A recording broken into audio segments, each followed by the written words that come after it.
Thank you for volunteering to the Lower Great Miami River Water Quality Lab. I'm Sarah Meadows, Public Involvement Coordinator with the Hamilton County Soil and Water Conservation District, coming to you from the Great Miami River. We work closely with Rivers Unlimited to get this lab certified as Level 2 through the Credible Data program. This means our data from the lab can be used at the state level by Ohio EPA, the county level by the Soil and Water Conservation District, by local nonprofits such as Rivers Unlimited, and others. This data can be used for regulatory purposes to identify red flags that help prioritize projects and other watershed planning purposes. For this reason, it's important that you follow the procedures outlined in this video. For example, every 10th sample will be a duplicate to ensure there are no errors along the way. If this is confusing, don't worry. There will be at least 2 lab managers on site during every sampling day. Mike Miller is the program manager, Lisa Link is the lab manager, and Bernie Moeller is the quality control officer. Thanks for watching. Enjoy your video. Okay, as water flows through our environment, it picks up different things that change its physical, chemical, and biological properties. Our water quality testing looks at about 8 or 9 of those parameters. And the test we're going to be discussing right now is for bacteria, which is one of the biological parameters that we test for. Bacteria exist throughout the watershed of streams, and most of it's normal in the environment, but once in a while we have some of the bacteria that can cause health problems, and namely the E. coli. E. coli originates in the guts of mammals, and so can indicate the contamination from sources such as livestock pastures or feedlots or inadequately working sewage systems or septic tanks. The test results are in concentrations for coliforms in general and specifically for E. coli. And these concentrations of E. coli generate recommendations for what level of human activity or aquatic recreational activity is safe. Okay, for this procedure or this test, there are several different aspects of it. Setup of our Petri dishes, the filtration system, and then later on we'll have the counting of the bacterial plates. So to start off with, let me describe some of the equipment, and then we'll get into the use of it. We use a product called M. coli Blue. It's a nutritive media that we saturate some Petri dishes, and we lay our filters on those.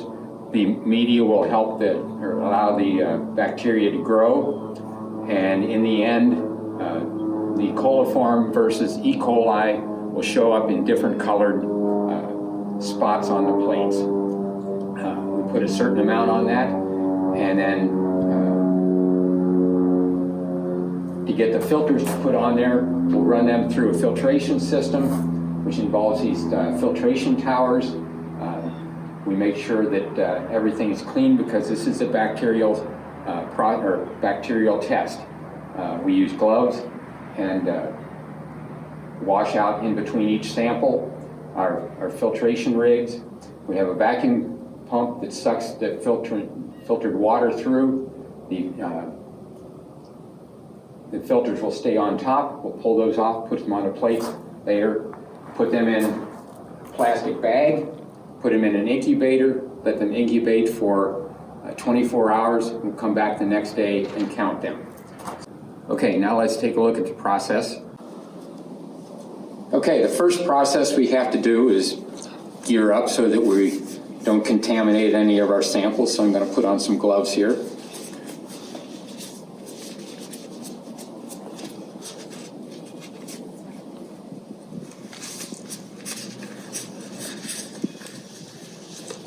I'm sure you can put on gloves yourself. Okay, M. coli blue, we found that these absorbent pads in the bottom absorb a certain amount.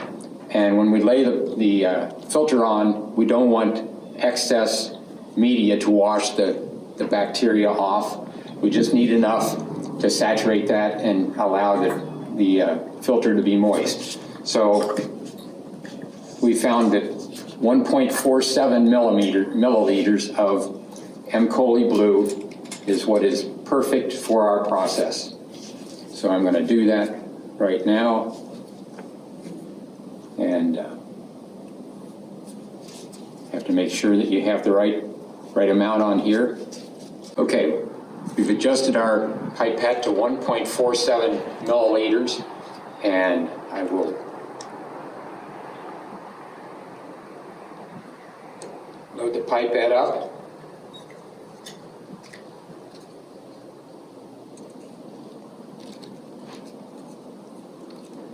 The proper way to use a pipette is there's kind of a hitch in your push down that allows you to stop there, suck up a predicted volume, and then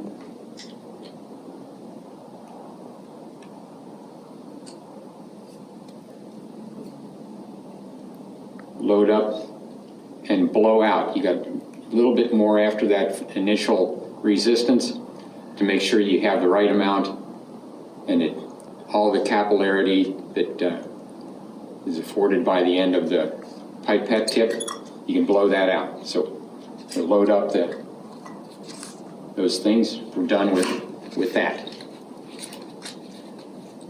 When we have a lot of samples, we make sure that each sample has a number, for instance. We put that on, and there'll be two plates per sample. And we have one volume and then a 2x volume. And it's adjusted per our prediction for what the coliform counts will be. Sometimes we expect high counts and we'll lower the sample volume. So we'll have 2 plates, a 1x and a 2x. Okay, the next step in the pursuit of cleanliness and sample evaluation, we want to make sure that there is no contamination in these towers. So the magnetic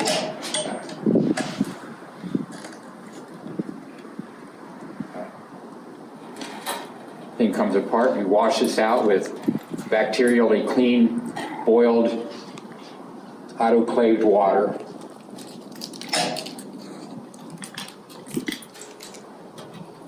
Thoroughly wash that out. And we'll rinse through the bottom. Get a vacuum pump to pull it through.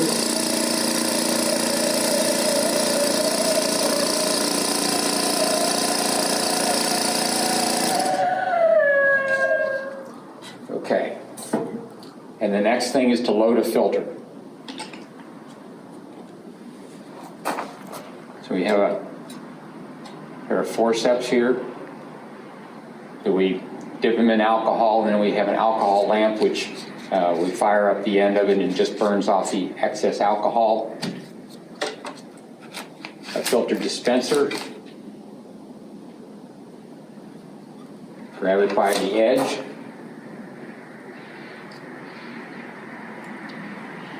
One.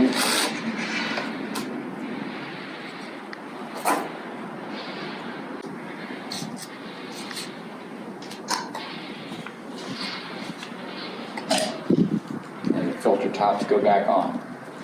So your filter is loaded, you're ready to go. All right, okay. So in order that when we put a small amount of sample into these towers, that they don't concentrate on one spot on the filter, we put a little bit of water in there to help distribute our sample when we shoot it in. Just a little bit.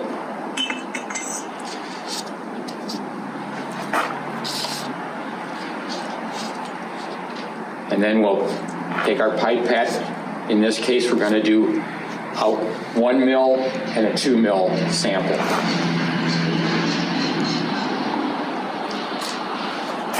Properly affix your tip to the pipette.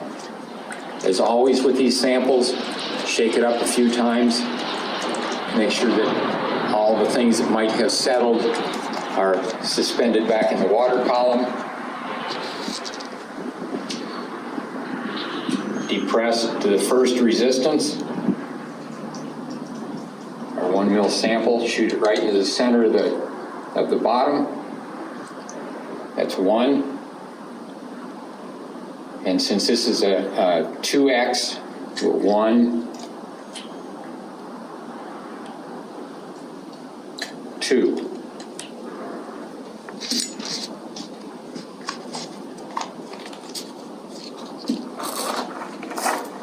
And then we're ready to go to the filter. So we turn on the vacuum pump.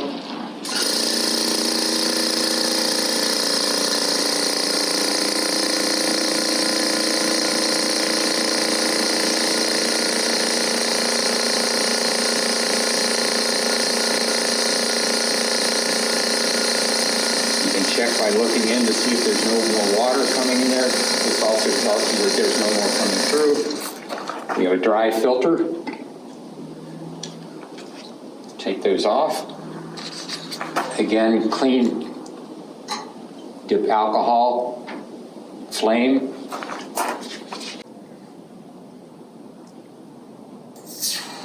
Grab your filter by the edge. Place it in the Petri dish. See if I can do this a little bit so you can see.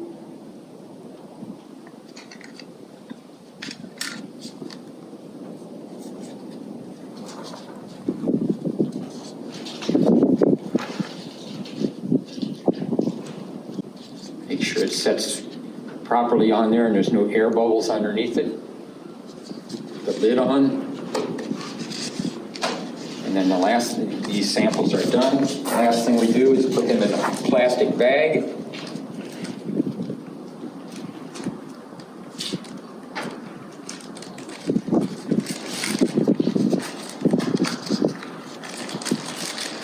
Plastic bag is to maintain moisture while they're incubating, and then we turn them upside down. So these will go into the incubator and sit for 24 hours at 35.4 degrees Celsius. All right, our samples, we've done all our samples. They're in pairs in the plastic bag, and we're going to invert those.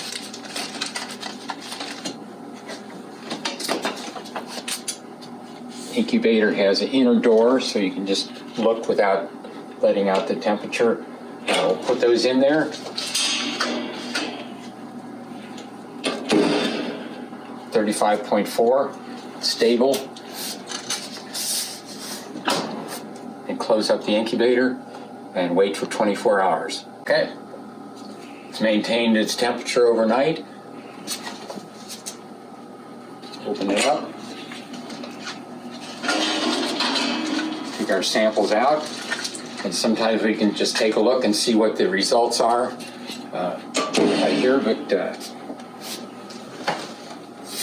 we'll take them in to the house where we have some light magnifiers that we can use to help count.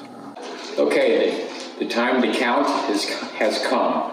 We brought our plastic bags of samples into the lab. And now this is a light magnifier that we use to see the spots that develop a little bit better. And so we'll take the top off, put them under, and these are gridded so that you can keep track of where you're counting. And we want to count usually all of the red or blue spots that develop, and then we'll log those onto our data sheet. As we're counting, we use a 2-channel counter so that you don't lose track of your counts. Here, this is a picture of a typical plate after it's incubated for 24 hours. You can see that there are blues, which indicate E. coli, and the reds, which are just normally naturally occurring coliforms that come from soil. And Hi again. Hopefully by now you're getting excited for the sampling season to start. Remember, we sample on second Saturdays from March through November. Samples collected should be turned into the lab no later than 11 a.m. Volunteers for processing should arrive around 10. If for some reason you can't come in or collect your samples, please contact Lisa Link and we'll find a substitute for you. Thanks again, and we look forward to a great sampling season.